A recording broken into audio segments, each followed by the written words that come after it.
Visões Populares, o podcast que conecta você a vozes que fazem a diferença.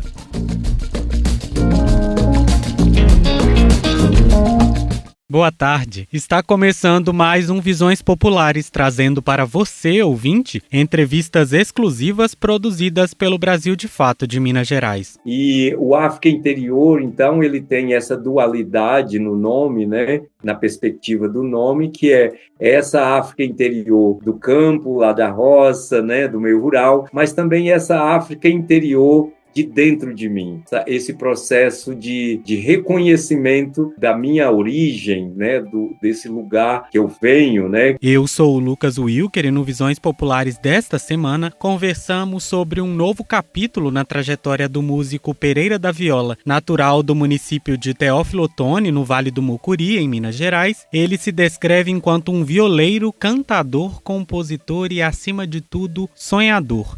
No sábado, dia 13, ele mergulhou oficialmente em suas raízes com o lançamento do álbum África Interior. No disco, durante 13 faixas, ele reafirma o seu lugar como um dos grandes nomes da viola brasileira e transforma o instrumento em ponte entre passado e futuro, tradição e reinvenção. As participações também servem para aprofundar essas histórias. Mateus Aleluia, Fabiana Cosa, Chico César, Toninho Ferragutti, sua filha Bartira Sene e o irmão Dito Rodrigues ajudam a dar ritmo e voz ao África Interior. Na entrevista, falamos sobre ancestralidade, tentativas de apagamento cultural e histórico dos povos afrodescendentes e quilombolas, resistência por meio da cultura e ainda mergulhamos no processo criativo do artista. Fica por aqui para escutar a entrevista completa logo depois da vinheta. Brasil de Fato, uma visão popular de Minas Gerais, do Brasil e do mundo. Pereira da Viola, você lançou na última semana o seu álbum África Interior e você faz aí um mergulho na ancestralidade, na afirmação da identidade negra, e eu queria entender como que esse processo de autoconhecimento atravessa o disco e de que forma você entende que essa sua música também é um ato político no Brasil de hoje. Bom, gente, é o seguinte, né? Primeiro, dizer que foi uma excelente maravilha o lançamento aqui em Belo Horizonte. Tive uma participação, né, de uma banda assim, maravilhosa, formada por músicos daqui mesmo de Belo Horizonte, né? O disco, os músicos base, né, foram de São Paulo, mas o show aqui em BH eu optei por trabalhar com músicos daqui, né? E foi uma excelente maravilha, uma festa maravilhosa, né? Como diz um amigo meu lá de São Julião, e se melhorar vira rapadura, com certeza, né? Esse álbum, ele sintetiza um pouco da minha caminhada enquanto artista, enquanto uma pessoa que tem uma conexão com as lutas populares, né, as lutas por onde nós sabemos que a questão das conquistas de direitos, né, nunca vieram de mão beijadas, né, a gente sempre que teve que pôr a mão na massa para que esses direitos pudessem se concretizarem, né. E dentre outras questões, eu já lutei pela questão do trabalhador rural, né? Porque já fui presidente de sindicato de trabalhadores rurais, então eu costumo dizer que essa luta, né, lá quando estava se discutindo a Constituinte, eu já estava lá como presidente de sindicato. Quando foi a construção da CUT, também eu estava lá enquanto presidente de sindicato de trabalhadores rurais. Então é algo que perpassa, né, pela a minha condição enquanto cidadão. E enquanto artista, né, esta mesma luta, ela se trava no dia a dia, né? Por ser um artista negro, né, tem aí todas as mazelas e todas as belezas também, porque eu costumo dizer assim, eu não sei como seria a vida para mim se eu não fosse negro, né? Então, essa condição de ser negro me dá uma perspectiva diferenciada na minha existência. E quando nós olhamos a minha obra, assim, esse é o oitavo disco solo, né? Mas já gravei em vários outros discos coletivos, né? Então, quando eu dou uma olhada na minha obra como um todo, eu percebo que esse elemento, né, da identidade de herança africana, ele está ali presente, né, no meu trabalho. Teve, inclusive, lá na década de 90, né, quando a antiga revista Guitar Player, né, brasileira, fez uma entrevista comigo, né, eu tinha acabado de lançar o disco Tauaraná, e eles intitularam, ao ouvir o disco, eles me intitularam como a viola afro-indígena, né? Então, ou seja, desde lá de trás que eu trago esse elemento. A diferença com o África Interior é que eu quis dar uma centralidade, objetivar de uma forma, né, mais clara, vamos dizer assim, esse olhar, né, sobre minhas heranças africanas a partir dessa relação com o meio rural, né, com o campo, né, com a roça. E o África Interior, então, ele tem essa dualidade no nome, né, na perspectiva do nome, que é essa África interior do campo, lá da roça, né, do meio rural, mas também essa África interior de dentro de mim, esse processo de reconhecimento da minha origem, né, desse lugar que eu venho, né, que eu já fiz o teste, né, do DNA, e quase 70% da minha herança ancestral aí vem, né, da Nigéria, né? E então, assim, eu sentia que eu precisava dar vamos dizer assim, objetivar mais esse elemento, né? E, claro, e como todas as outras lutas, essa também é uma luta em que, nesse momento, né, eu percebo que nós estamos dentro de um processo de avanços, né, mas ainda há muita água para passar debaixo da ponte, né? E tem uma questão assim que eu acho que eu senti que era necessário, nesse momento, fazer esse processo e deixar isso claro para quem me acompanha na minha carreira, para quem eu convivo, né, de que é necessário, como dizia o Nego Bispo, né, é necessário que nós estejamos no nosso cotidiano nos descolonizando, né, e a África Interior vem também com essa perspectiva de aos poucos, né, a gente tirando essa máscara eurocêntrica que foi colocada dentro de nós como verdades únicas, né? E esse apagamento do real, onde que a verdadeira vida começa realmente na África, né? Então é um disco que chega com todos esses elementos que me atravessam, né? Também dessas reflexões que eu tenho feito, né, principalmente pós-pandemia, e enxergar que no nosso futuro o que nos aguarda é um sentimento realmente, é uma convivência, né, vamos dizer assim, de forma mais humanizada. E para isso nós precisamos realmente trazer à tona esses elementos que ainda perpassam, que ainda estão escondidos, né, vamos dizer assim, mas que precisam ser esclarecidos e deixado claro para toda a sociedade brasileira e para o planeta, né? E por falar em elementos, o álbum você cria uma ponte entre tradição e reinvenção da viola, que é esse instrumento, né, que inclusive é patrimônio cultural e material de Minas Gerais. E aí eu queria entender como que você enxerga o papel da viola e da cultura popular como um todo na resistência às tentativas de apagamento cultural e histórico dos povos afrodescendentes e quilombolas. Essa pegada que eu tenho da viola, né, quer dizer, é um registro que está no meu DNA, né? E pelo fato de eu ter nascido ali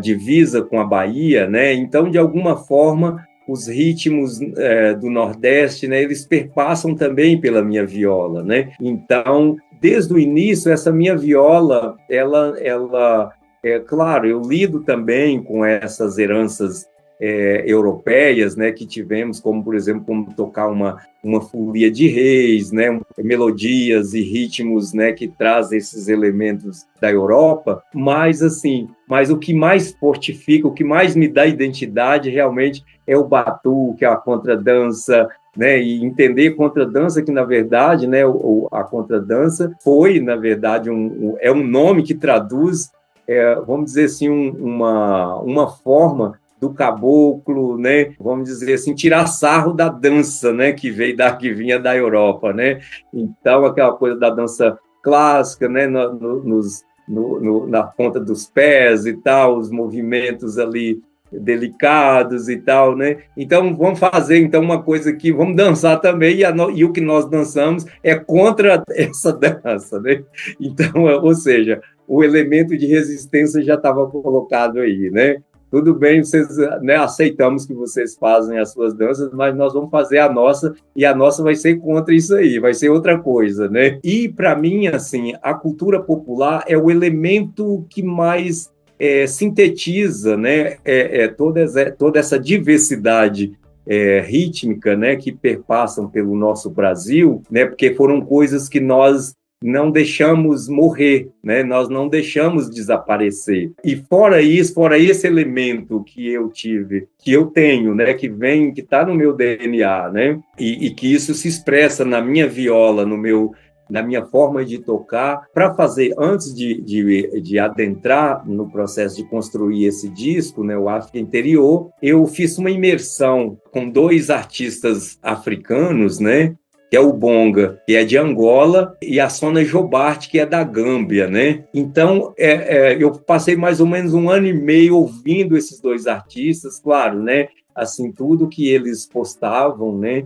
Eu acompanhei, e a Sona Jobarte, ela toca um instrumento que tem uma linguagem relativamente parecida, né, uma linguagem histórica, né, social histórica, né, parecida com a história da viola no Brasil, né. Primeiro aquela coisa que só os homens que tocavam viola, as mulheres não podiam tocar. Na Gâmbia com a cora também era isso, né, só os homens, e era uma tradição familiar relativamente parecida também com a história nossa aqui com a viola, né? As formas de tocar eram passadas de pai para filho, né? E a Sônia conta, né, que o irmão mais velho dela ensinava ela a tocar a cora escondido da família, né? E quando eles deram por conta, ela já estava tocando o instrumento e hoje é a grande referência da cora no mundo inteiro, né? Então, a Sona Jobarte, e eu me deixei muito influenciar por aquele jeito dela de tocar e tal, e teve música, inclusive, minha, que já estavam prontas, e eu mudei a concepção dela, já deixando que aquele jeito dela tocar, ritmicamente falando, melodicamente falando, aquilo eu deixei que me influenciasse também, né? E o bonga da mesma forma, né? Assim, principalmente parte rítmica, né? Então, assim, esse disco está recheado desses elementos também, né? E aí eu considero, né, que é um momento especial para lançar esse disco, porque a gente está vendo uma África também se levantando, né? Nós estamos vendo também o nosso povo negro aqui no Brasil também não querendo redar pé mais dos direitos conquistados e querendo avançar, né? E tudo isso, né, me faz acreditar, né, e me instiga muito, né, a ter uma relação com esse disco de muito afeto, né? Porque eu sei que ele perpassa desde uma poesia mais sofisticada, de elementos, né, mais sofisticados, mas pela cultura popular também, e também não só dessa perspectiva só da cultura, da arte, só pela arte, mas também os elementos religiosos de religiões de matriz africana também, né?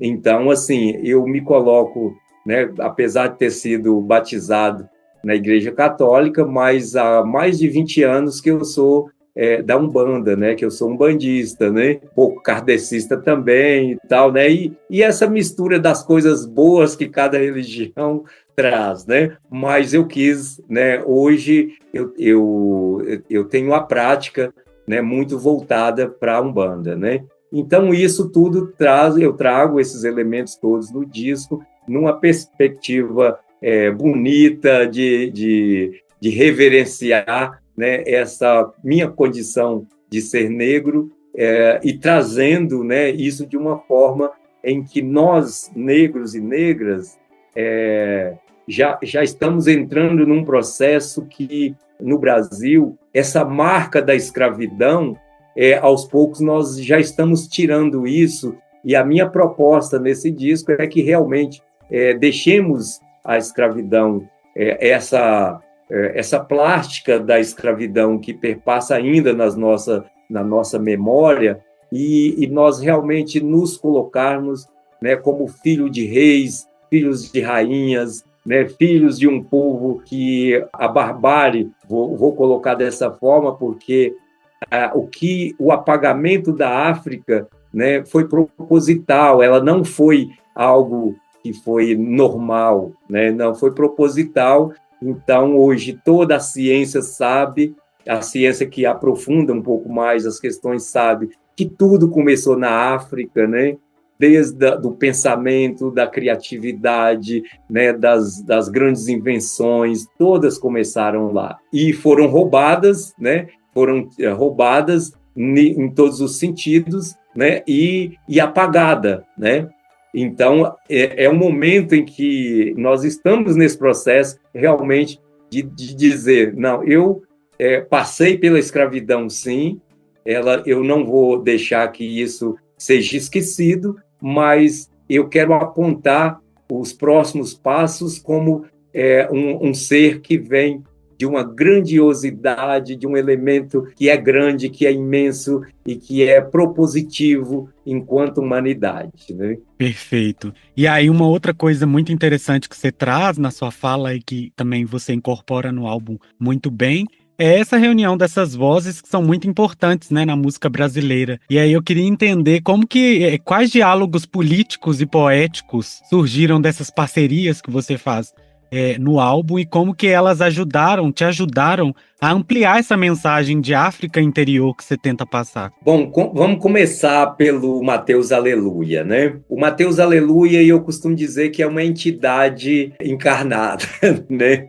É uma grande sabedoria, um pensador de primeira, assim, profundo das questões de África, um ser humano, né, de um coração imenso, né, de uma sabedoria fantástica, né? E a música que o Mateus participa comigo, ele nem canta, ele só fala, né? Mas a fala dele, entrelaçado com a música, amplia, assim, dá uma perspectiva de profundidade, né? Porque eu falo, essa música que ele canta, né? E eu falo de São Jorge, mas esse São Jorge, e é uma música que eu compus, né? No segundo turno das eleições de 2018, né? E nós, então, aqui, junto com o MST, construímos o Festival Canções de Agora, em que a proposta era a gente fazer canções que poderiam ser chamadas de protesto, mas de uma forma mais, trazendo os temas de forma mais contemporânea, né? E aí eu compus, então, essa música, São Jorge, lá na segunda estrofe dela,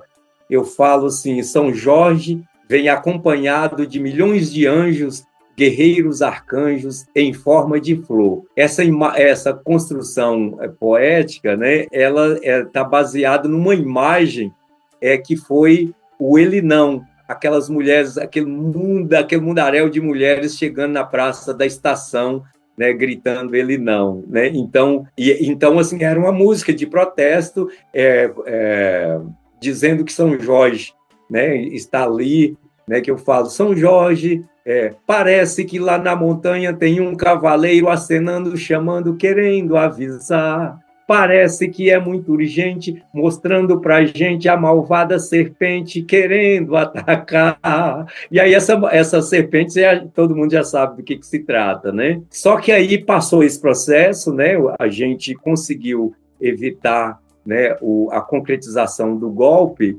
né? Depois de 4 anos de inteira de catástrofe, né, no nosso país, a gente consegue, com Lula, evitar esse desastre, né, de uma reeleição. E hoje, assim, eu percebo que a fera com a qual eu estava falando, na verdade, né, a figura lá, ele era apenas um instrumento. Na verdade, essa fera é o fascismo hoje, né? Então, essa fera, ela está visualizada, né, perspectiva hoje nessa música como o fascismo. Aí e chega, então, Mateus Aleluia e aprofunda isso, dizendo que São Jorge está ali, né, pela justiça, né, e que ele vai defender realmente quem sonha com um mundo, né, de maior igualdade, né, enfim, esses elementos, né. A segunda pessoa é o Chico César, né. O Chico César chega numa música que eu faço uma homenagem à mulher quilombola, né? E essa mulher quilombola, ela é altiva, né? Ela é linda, que eu falo, né? Bonita por dentro, bonita por fora, né? Hoje conheci uma quilombola, bonita por dentro, bonita por fora, livre, educada e destemida, toda delicada, tão cheia de vida. Então, Chico César chegou e brincou com essa música, brincou com essa mulher quilombola, né? E ali eu já trato um pouco dos elementos, né? Vamos dizer assim, dos orixás, né? Dessa raiz, dessa matriz africana, e como referência que temos na Umbanda. Então, assim, ele chegou e jogou a música lá para cima, assim, né? Ficou maravilhosamente linda, né?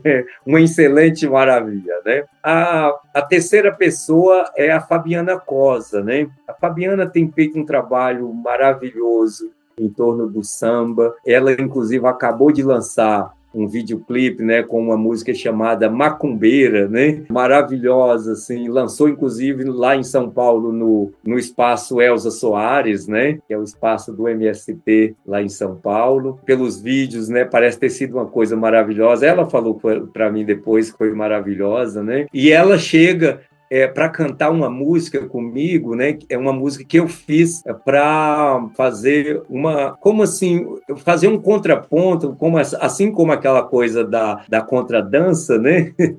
Fazer um contraponto em relação à intolerância religiosa, né? É claro que eu falo ali, respeite meu axé, né? Eu não estou querendo dizer que é algo que eu estou só pedindo, mas esse eu aí, respeite meu axé, respeite as religiões de matriz africana, né? Respeite as religiões do nosso povo, né? Do nosso povo indígena, né? Dos povos originários, né? Respeite, porque nenhuma religião vai levar as pessoas para um paraíso, né? O que vai levar, as religiões podem ajudar, né? As pessoas a chegar num lugar, né, de conforto espiritualmente falando, mas nenhuma pode prometer isso, porque essa conquista está dentro de cada um e não nas religiões, né? Então eu canto ali e ela chega, até brinquei com ela, né? Falou, depois que você lançou Macumbeira, respeite meu axé, né? Que é o nome da música, né? Seja como quiser, respeite meu axé, do jeito que ele é. Sou filho de Umbanda, meu povo é de Aruanda, sou de amor, paz e fé, né? E então a Fabiana chegou trazendo uma voz, né, feminina, né, que eu queria, porque na verdade era isso, eu queria ter uma certa paridade, né, de gênero, né? E a quarta pessoa, né, é a minha filha Bartira Sene. A Bartira, ela é cadeirante, né? Uma cadeirante que hoje é professora, é regente de um coral, ela é pianista, é compositora, cantora lírica e também faz canto popular. Então, assim, tem uma simbologia muito grande aí quando eu convido ela para vir para participar do disco, né? Até porque ela já cantava comigo desde os 13 anos de idade, que eu já convidava ela para participar dos shows. Então, foi meio que natural convidá-la para participar da gravação desse disco, né? Relacionando isso, né? Ou seja, dois homens, duas mulheres, e no caso da Bartira, fazendo também essa ligação da ancestralidade, né? Porque os elementos que estão aqui, né? Vêm de muito longe, que a gente nem sabe onde começou, né? Perpassando, né? Na verdade, por aquilo que Nego Bispo dizia, né, da cosmologia africana, né, que é começo, meio e começo, né? Não tem fim, né? Esse fim, e isso traduz para a nossa ancestralidade, né, que está o tempo inteiro, é passado, mas também está no presente e também já está no futuro, né? Então é algo que não tem, né, que é isso, né? É começo, meio e começa realmente, né? Então a Bartira traz essa simbologia também, né, nesse trabalho, né? E aí de cantores, né, de vozes, né, foram essas, são 4 pessoas, 4 homens e 2 mulheres, mas ainda tive a participação do Toninho Ferragutti, que é um sanfoneiro maravilhoso, né? Assim, toca com as figuras mais famosas do Brasil, e também a participação ainda, né, fortificando mais ainda essa ancestralidade, o meu irmão mais novo, né, que é o Dito Rodrigues, né, que me acompanha há anos, né? Então, uma participação especial dele também nesse disco, né? Então, esse é o panorama do África Interior, um disco que está assim chegando, me dando muita alegria, né? Essas participações, né, foram no decorrer dos próximos aí, principalmente do ano que vem. Eu vou estar soltando pílulas, né, dessas participações deles, né, comigo no estúdio, gravando as músicas, né, enfim, né, e compartilhar isso com as pessoas é maravilhoso. Perfeito. E aí, para adentrar um pouco mais nessa coisa do campo criativo, quase 3 décadas separam, então, seu primeiro álbum, Terra Boa, desse 8º, que foi lançado agora. E eu queria entender o que mudou no seu processo criativo de lá para cá. Quais que foram as descobertas musicais que mais te impulsionaram nesse sentido para construir a arte que você tem produzido hoje? Na verdade, já passam de 30, né? A pessoa que fez essa citação, né? Acho que ela deu uma pesquisada lá e fez a citação e acabou, né, indo por esse caminho mesmo, né? Mas já passam de 30, porque o Terra Boa eu gravei em 93, então em 2023 já fizeram 30 anos, né? E aí, de lá para cá, Lucas, assim, é claro que eu, dentro desse processo criativo, eu sempre volto lá no Terra Boa, porque esse elemento que eu trago aqui no África Interior, ele já estava presente lá, né, desde o início, né? Lá eu canto, por exemplo, um calango, né, que é algo que é África pura, né? Então, e os batuques, né? Lá eu já canto batuque, eu já canto as referências de rítmicas das folias, né?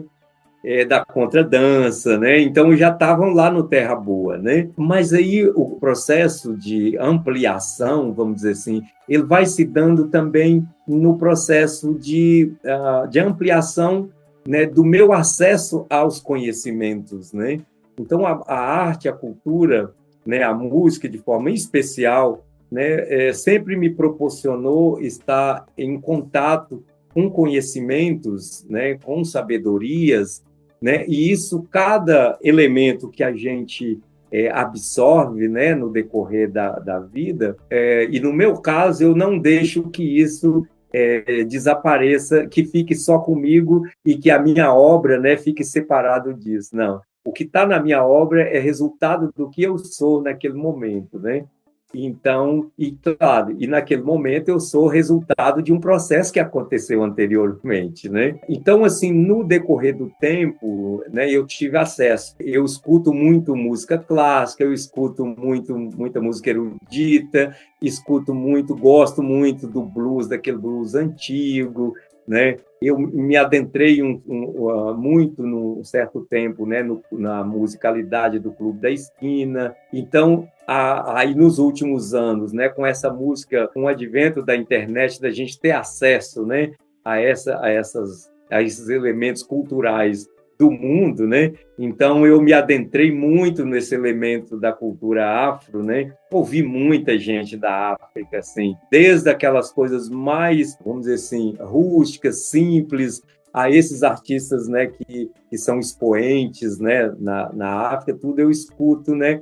E eu deixo que isso transpasse pelo meu trabalho, né? E essa construção, vamos dizer assim, ela vem se dando cada vez mais também dentro desse elemento do meu autoconhecimento, de como esse ser que está em diálogo permanente com as lutas populares. Então, assim, A gente costuma dizer, eu sou um parceiro direto do MST, da Via Campesina, do MAB, enfim, todos esses, do próprio movimento negro, né?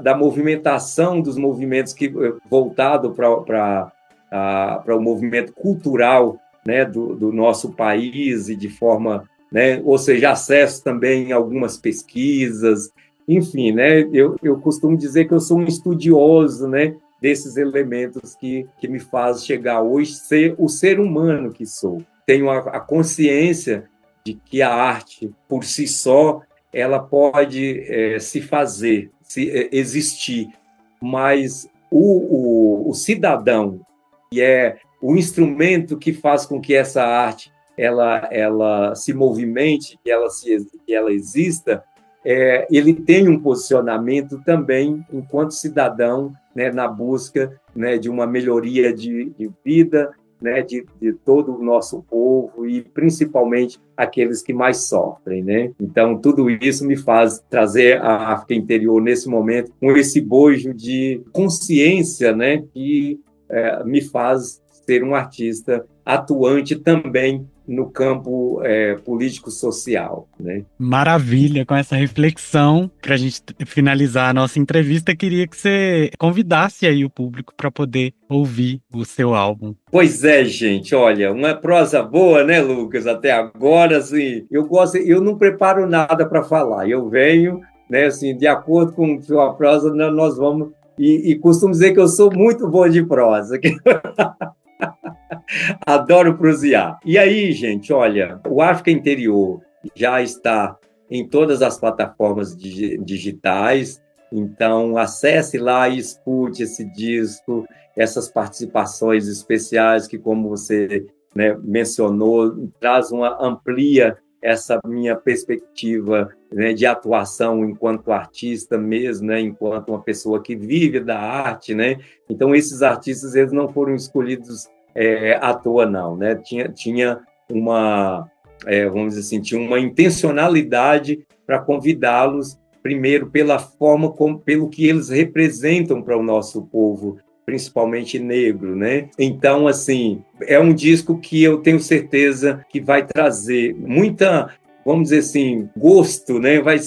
Vai dar esse quentinho no coração, né, de quem está num processo de busca, de melhoria, quem está em busca, né, de se compreender melhor, né? Então, porque esse foi o propósito, eu fiz primeiro para mim, é o meu processo que passou por isso, né, e que passa, né, e que continua, e eu tenho certeza que todo mundo que está em busca desse novo mundo, desse novo ser humano que está que está se construindo para se tornarmos essa humanidade florida, essa humanidade cheia de, vamos dizer assim, elementos que nos coloque, né, de uma forma altíssima, grandiosa, juntamente com todos os elementos, né, com os bichos, com a natureza, assim, com toda a criação divina. Eu tenho certeza que vai gostar desse disco. Então, convido todos a ouvirem. E nos próximos shows que acontecerem, já estamos fazendo um planejamento de lançá-lo em São Paulo, então já vai se preparando. Aí tem uma coisa, Lucas, que eu gostaria de falar também, que esse projeto do África Interior, eu tive a alegria assim, de ter uma emenda parlamentar da deputada Andréia de Jesus, a quem assim, eu sou grato profundamente pela sua sensibilidade e por tudo que ela está hoje, vamos dizer assim, nos representando, né, de todo esse manancial cultural que nós temos ainda como referência de nossa África, como referência desse legado que a gente tem aqui. Então, um beijo para André de Jesus, gratidão do fundo do meu coração. Os próximos shows eu espero encontrar vocês, viu? Um grande abraço, obrigado, Brasil de Fato, por essa oportunidade de trazer aqui um pouco dessa história. Beijo no coração de vocês. Olha, nossa conversa foi ótima, mas o Visões Populares de hoje fica por aqui. Eu queria agradecer a participação do Pereira da Viola e na próxima semana tem mais entrevistas exclusivas e reflexões que transformam. Sempre às quartas-feiras no canal do Visões Populares no Spotify, na Rádio Favela FM ou no canal do Brasil de Fato MG no YouTube. Se você está nos ouvindo pelo Spotify ou no YouTube, comenta por aqui o que achou desse episódio e não esqueça também de compartilhar esse episódio com os amigos e dar 5 estrelas para o podcast. Se você está nos ouvindo pela rádio, perdeu alguma parte do episódio, quer ouvir de novo ou compartilhar com os amigos, basta buscar Visões Populares lá no YouTube ou no Spotify. Acompanhe o Brasil de Fato MG nas redes sociais para não perder nenhuma novidade. E até lá! Se encerra aqui o Visões Populares, análises e reflexões sobre os temas que impactam o nosso dia a dia.